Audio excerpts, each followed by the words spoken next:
Papa Daniel Mnyangi ya mchango. Jambo mama mwariri. Unakuwa moja ya kundi ya Lusolega hapa mjini Bukavu na tulihitaji kufahamu ni kitu gani ambacho inahitajika kufanya wakati wa kilio katika mila ya Kirega. Asante mama, kwa kweli niko kiongozi wa wazaliwa wa mkongomano wa asili wa Bakisi wanaoishi hapa Bukavu. Bakisi inapatikana kwenye mtaa wa Shabunda. Ni mkongomano mmoja wa asili unapatikana huko, wanasema collectivité ya Bakisi. Mulega ni mtu mmoja. Mila ya Walega utaikuta nafasi yote Walega wanapatikana, Walikale, Mwenga, Pangi, Shabunda, hata hapa ngambo moja ya Walungu, Mayalutukulu kama unasema ile ya Walungu, kuna kwa wengine Walega wako. Na namna yetu ya kuishi, namna yetu ya kulia wenye waliwafu na kuwaheshimu iko moja. Wakati Mulega anapoteza mwanadamu, ndugu yake, rafiki, mzazi, mtoto, shangazi, kuna hiyo mila inafanyika. Wakati mtu anafariki, jamaa inakuja kuona, kuhakikisha ya kwamba mtu amefariki na kilio kimeanza. Kilio hicho kimeanza kama ni mwanamke kama alikuwa alishaolewa, mama wa jamaa, ni siku 3 ya kilio. Kilio hiyo wanasema wanakaa chini, wanatia bilago ndani ya nyumba, wametosha viti yote ilikuwa ndani ya nyumba. Wandugu wanaanza kulala chini kwa heshima ya nafsi ya marehemu kumlilia. Kwa hiyo siku 3, kwa sababu huko kwetu hakuna vyumba vya kuchunga maiti, mtu akifariki sawa vile saa hizi watachunga, kesho ndio wamuziki. Kwa wakati mtu amefariki na kilio imeanza, tunachunga kumuzika. Kabla ya kumuzika unapasha kueleza ndugu na marafiki. Ndugu wa kwanza utaeleza ni wale wa ndugu wa karibu wa jamaa. Ndio unapasha kwenda kueleza habari kwa namna ya haraka, nafasi aliyotoka kule, wanasema kwa wajomba wake. Kama mwanamke ndio alifariki, unaenda kwanza kueleza nafasi uliyomtoa, nafasi ulienda kumkamata wakati ulimuoa. Wale wanapaswa kwenda kujulishwa habari kwa namna ya kipekee. Na wengine wa ndugu wale wanakuja kukilio, wanafika kama mazishi limekwisha fanyika, wanachunga huko mwanzo ya mjini kuja kuwakaribisha. Na kuwakaribisha wakati ya kilio unapaswa kuweka chakula. Chakula ya heshima kwetu, unaleta mbuzi, unaleta muogo, ndizi, mchele, bunga, mafuta.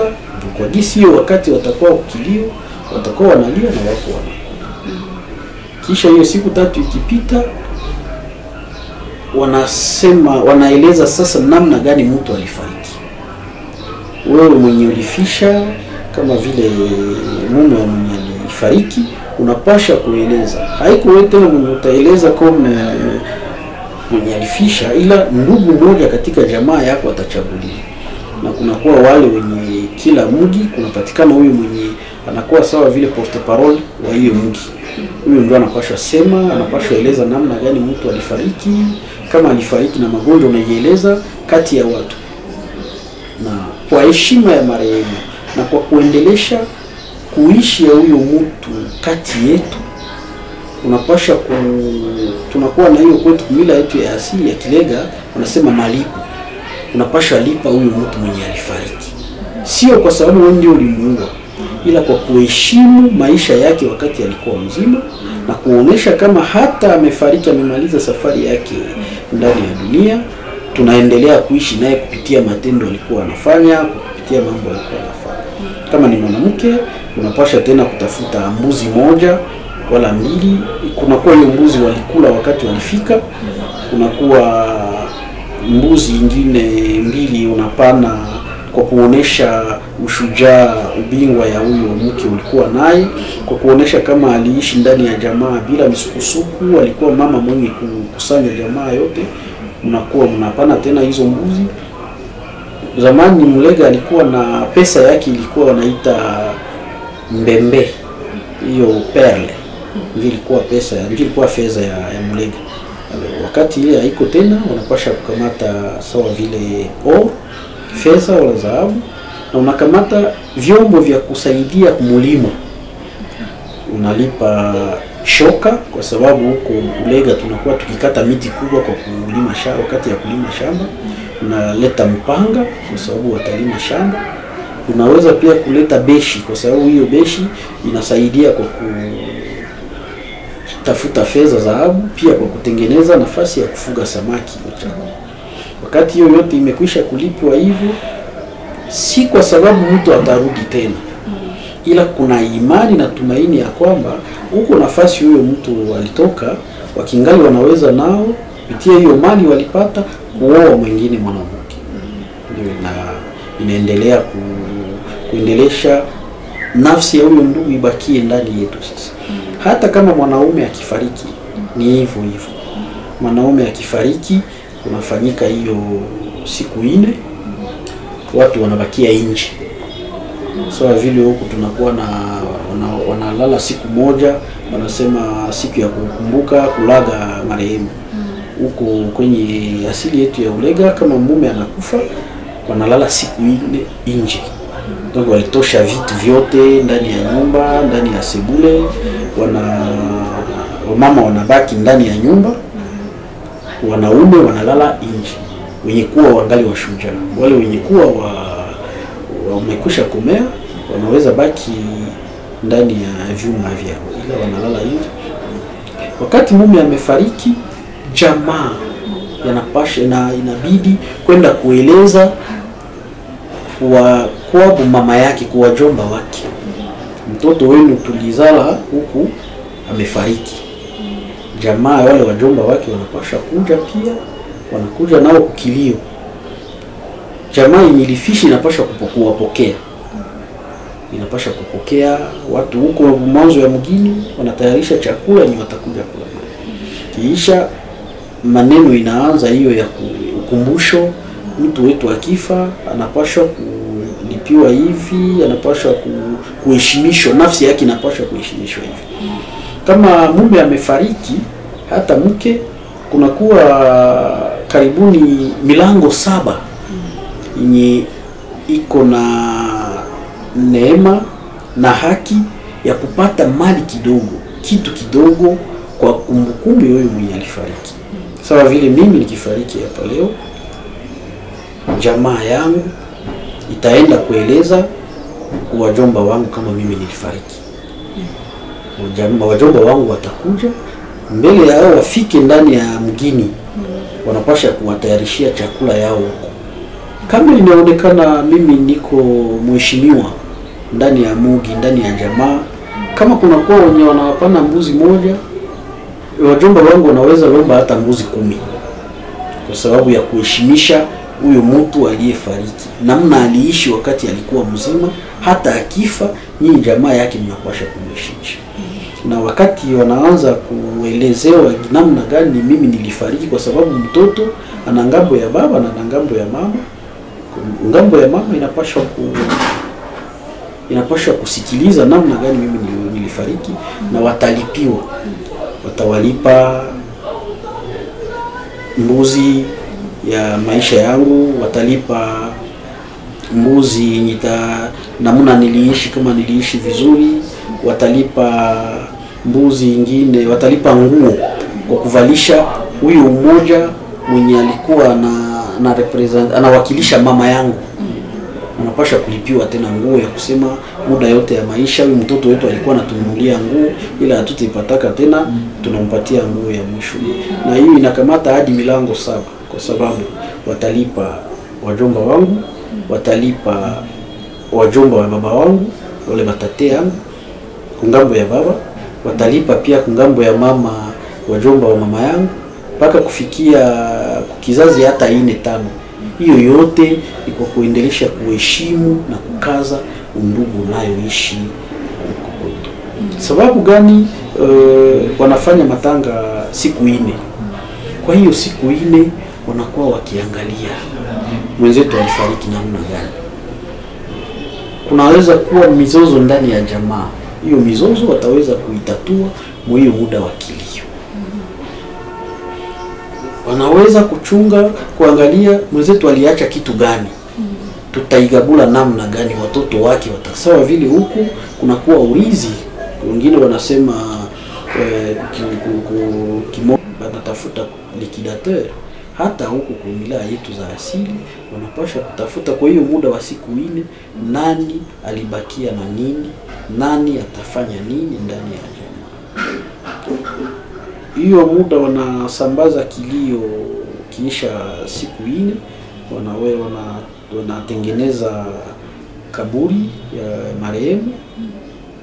Ila kuna baki pia hiyo wakati ya kilio, mara nyingi unaona Walega wakati ya kilio wanakuwa wakilia sana wa mama, na kulia yao inakuwa ikichangana na nyimbo.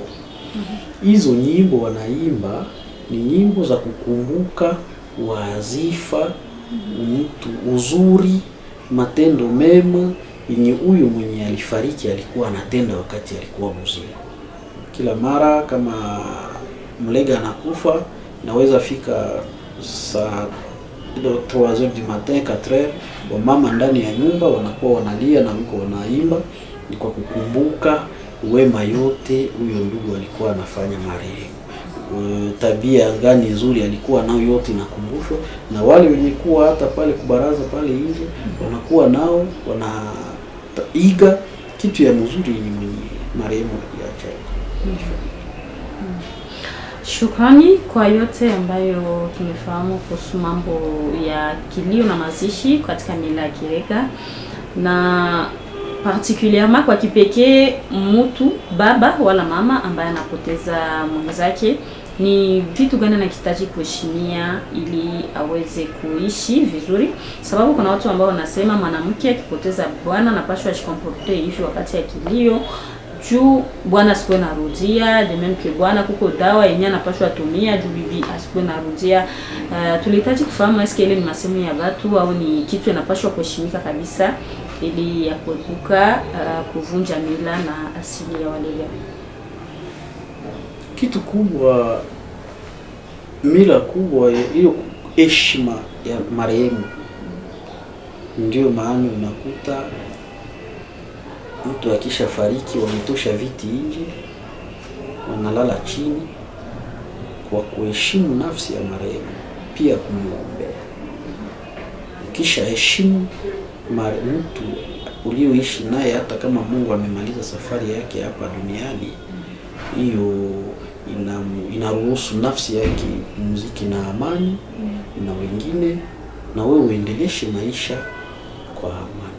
Bila kusema kuna mila ya kusema yafaa ukamate dawa, ukamate hiki, hiyo ni masemi ya wenye wajue. Ila hiyo kulala chini wakati ya kilio ni kwa heshima ya marehemu, kumuombea nafsi yake pumziki na amani, na sisi wenye tulibaki wazima tuendeleshe maisha na amani. Na kwa mwisho kuna vitu ambavyo vinasemeka autour ya mainterdit ama muzombo ambayo unakuwa ikifanyika kwa Walega. Kuna watu ambao wanasema kwamba muzombo haikuwake, ila mtu anapohitaji kumaliza familia fulani anasema sous prétexte ya muzombo ke kaka alitukana dadake, shangazi alipiga mnyumba, inakuwa muzombo, na pale anakamata occasion ya kuweza kuempoisonner par exemple au kubamaliza mfason ngine porque anasingizia muzombo.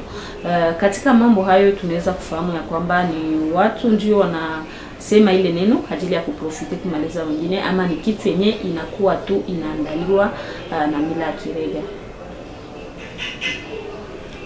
Naam, hata kabila zote, kila watu wana mihuri zao za kuishi. Mila yafaa kuiheshimu. Hiyo imepangwa, inabidi kuheshimiwa Na ukisha hata huku kwenye tuku ukifanya kitu yenye serikali ya kukuruhusu ufanye, utapasha kuadhibiwa. Ukifanya mambo yenye hairuhusiwe na mila, kwa uhakika unapasha kuadhibiwa. Na kuadhibiwa kubwa yatoka kwa Mungu. Ila Mungu mzima tutamuona, tunamuona kupitia wanadamu.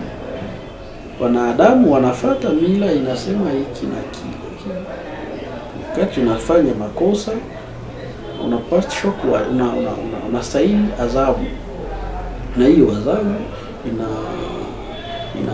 inapangiliwa ndani ya mila.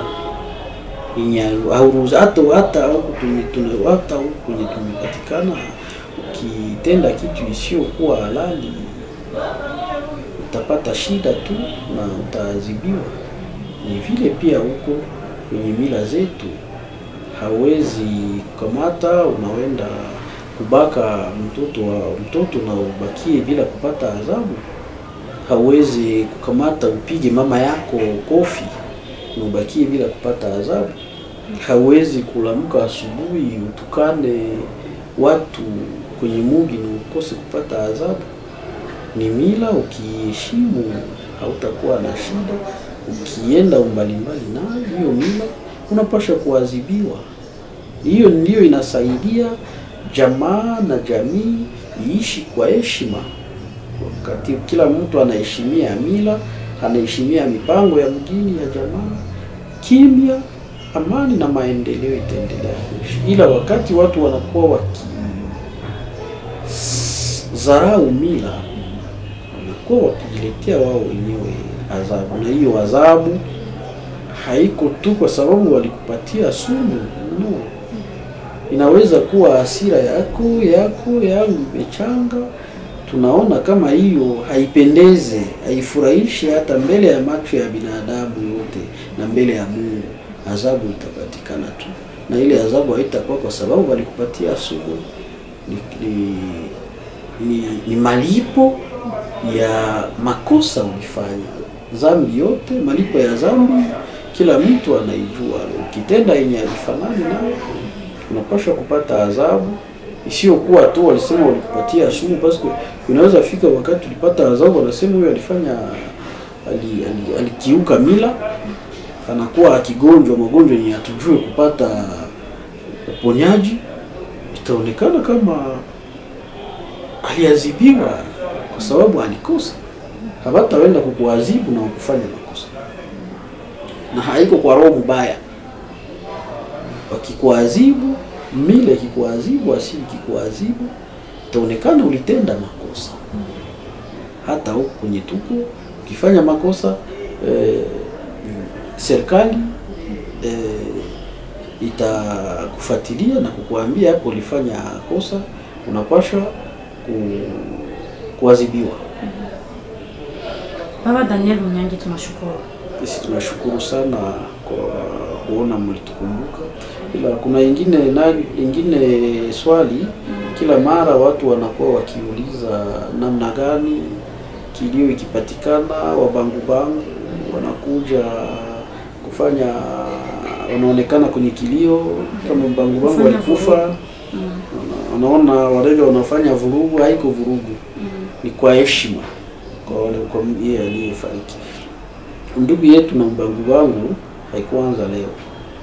Wakati tulishatambuka vizazi na vizazi, historia inatuonesha na inatuhakikisha ya kwamba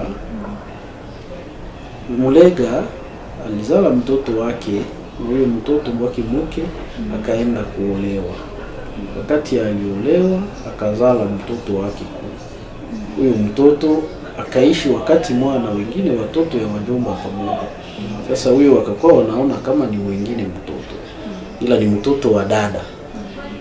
Kwa asili yetu ya Kilega, mtoto wa dada anastahili heshima kubwa. Na hiyo heshima kubwa, kwa nini anastahili heshima? Kwa sababu zamani Bulega haungelipata fursa ya kuoa kama hauna dada wako mwenye ataolewa na wewe. Ilibidi dada aolewe kwa sababu mali pesa itatoka huko, ndio itatuma na wewe itaruhusia kaka yako au kwa heshima na kwa kukumbuka kama nilipata neema ya kuunda jamaa kupitia kuolewa dada yangu. Aloro mtoto wa dada anastahili heshima kubwa. Ndio inafikaka mbangu wangu akikuya kwenye Mulega iko ni mtoto wa dada, ni mjomba. Na mjomba kwetu chakula ya heshima tunampatishia ni kuku. Ndio unaona mbangu akifika kwenye kilio wanampa kuku. Mwenye akifariki akikuwa mtu wa heshima kubwa, unakuta wanaweza mpatia hata kuku 5, 10, 12 kwa sababu mtu aliheshimiwa sana. Chakula ya heshima kwa Mulega akipatia mtoto wa dada yake, akipatia mkwe wake ni kuku. Ila mkwe na mtoto wa dada, mjomba akikuja naye mwifwa, akikuja naye kwa jomba yake, anakuja kubaomboleza, anawapatia mbuzi. Ndio mnaonaka kilio yote ya Balega, Mulega ule safi. Akisha fariki utaona wabangu wako pale. Na wanafanya fujo yao, wanalia, ni namna yetu ya kulia. Mwisho tunawalipa. Hiyo kuwalipa ni kuheshimia mila zetu.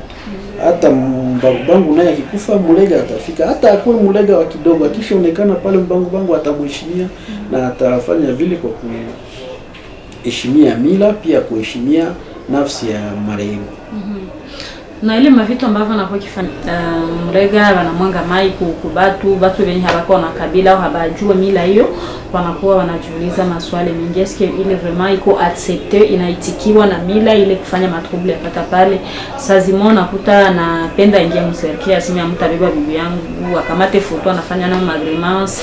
Eske ile mabitu naona inaitikiwa katika mila Kilega au inakuwa kuma exaggeration yenye bayumba wanakuwa mara moja wanafanya yenye ingelipashwa peut-être kataliwa na mila?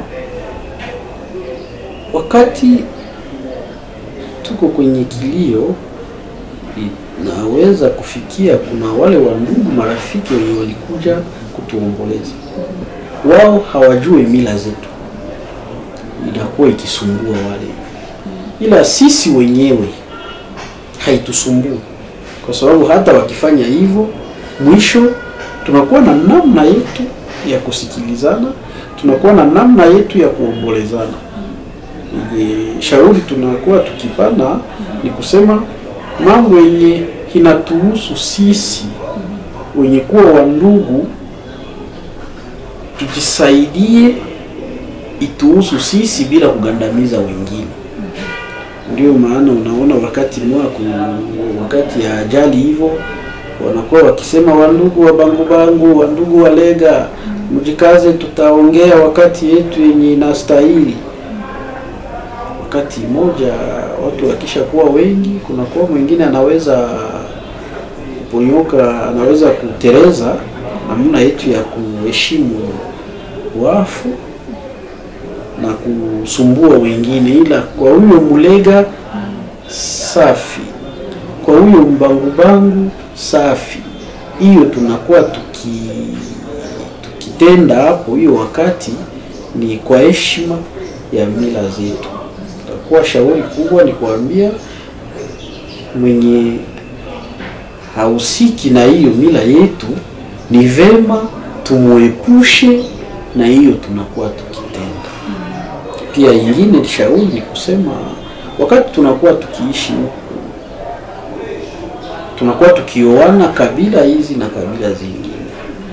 Kama wewe kwa mfano huko mke wa kabila ya Kishi, ya Bashi, unaenda kuolewa kwenye kabila ya Balega, wala Mulega ulienda oa kwenye Bashi, yafaa kujikaza kuitika hiyo mila, pia kuambia wengine kama hata kama mwenzetu alishazaliwa ndani ya jamaa, kuna yenye tunaweza kutenda kwake na yenye hatuwezi kutenda kwake.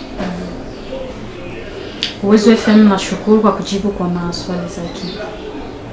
Nami nashukuru Uwezo FM, nashukuru ninyi wahariri mliopata muda na mkanipatia neema ya kunichagua kwa kuja kuniuliza, kuniswali kuhusu mila yetu, na yenye haikuweza kujibiwa yote tunaweza siku zijazo kujibu petetre tena na ingine uhakika na ingine habari kuhusu mila zetu, tutaweza kuzipatia wengine kwa gisi wajue Walega wanafanya nini, na haiko kila kitu yenye Walega wanafanya ni mbaya. Kila kitu Walega wanafanya ni kwa kuheshimu mila, kwa kuheshimu nafsi ya marehemu na kwa kukaza undugu kwa wenye waliobaki wazima. Asante.